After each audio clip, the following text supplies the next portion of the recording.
Hey everyone, welcome to my channel वेद थी। तो आज हम लोग डिस्कस करेंगे द्रव्य गुण के नेक्स्ट टॉपिक हरितकी के बारे में। हम लोग देखेंगे हरितकी जो एक इम्पोर्टेंट टॉपिक है, उसके 5 नंबर में 2 क्वेश्चन कौन कौन से बन सकते हैं। तो एक उसकी जाति और प्रयोग वाला, और दूसरा जो रहेगा हमारा ऋतु हरितकी की डिफरेंट ऋतु में क्या क्या अनुपान हो सकते हैं। तो सबसे पहले हम इसकी जातियाँ देख लेते हैं कैसे याद करनी है।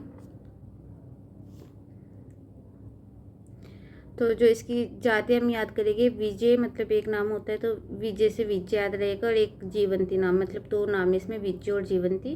तो ये दोनों किस में यूज है, हमारी सर्व रोग मतलब सभी रोगों में युक्त हो सकती है। अब इसकी जो नेक्स्ट जाती है वो है रोहिणी। रोहिणी याद रख सकते हैं, रैसे रोहिणी, रैसे रोना। जब चोट लग जाती है तो रोना आता है, तो व्रण, इसलिए रोहिणी याद रख लेना।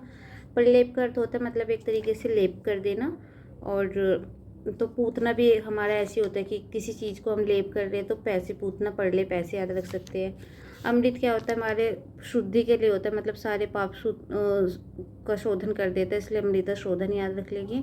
और चेत की मतलब कि एकदम फास्ट, जैसे लेचन होता है लूज मोशन टाइप में, इससे हम याद रख सकते हैं। बचा कौन सा हमारा, अभ्या। तो अभ्या हम नॉर्मल कोई इसकी ट्रिकनेस को हम ऐसे याद रख सकते हैं। एक ही बचा हमारा अभ्या नेत्र रोग। तो 2 इसमें नाम हो गए, विज्जो और जीवंती, जो सारे रोगों के लिए सब रोग है, मतलब सभी रोगों में यूज़ कर सकते हैं। रोहिणी रोना व्रण में, पूतना मतलब कि लेपन करना, प्रलेप। शोधन अमृत समान होता है, तो अमृता शोधन मतलब सारे पाप शुद्ध होने के बाद में हम अमृत समान हो जाते हैं, ऐसे एक ट्रिक याद कर सकते हैं, तो अमृता का शोधन। अभ्यम बचा हमारा वो नेत्र रोग में हो जाएगा, चेत की रेचन, इससे एमसीक्यू भी इजीली याद हो जाएगी। अब इसमें चेतकी की 2 और मतलब वेराइटी, एक श्वेत और एक कौन सी हमारी कृष्ण। ये थोड़ी सी बड़ी होती है, इसलिए ये 6 अंगुल है इसकी लंबाई, और इसकी लंबाई 1 अंगुल है। ये इसकी जाति होगी डिफरेंट। नेक्स्ट जो हमारा है वो है ऋतु हरित। तो सबसे पहले हम देखते हैं, मतलब हमने ऋतुएं लिखनी है, वर्षा से शुरू करेंगे। वर्षा, शरद, हेमंत, शिशिर, वसंत, ग्रीष्म।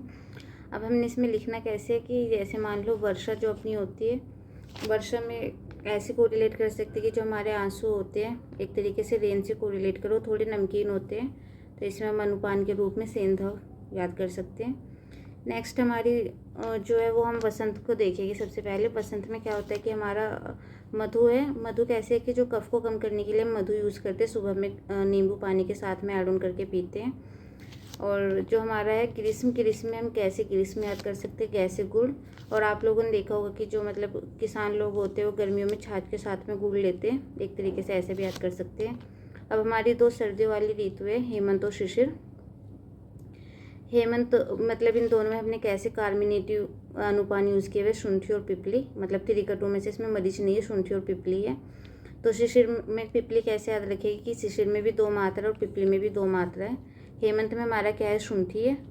और बचा क्या है हमारा, शरद। तो शैसे शरद, शैसे शर्करा, वैसे शैसे शुंठी भी हो सकते हैं, बट शुंठी याद किया कि ठंडी में क्या है, कार्मिनेटिव है। और ऑलरेडी जो शरद है फिर उसमें क्या बच गया हमारा, शर्करा।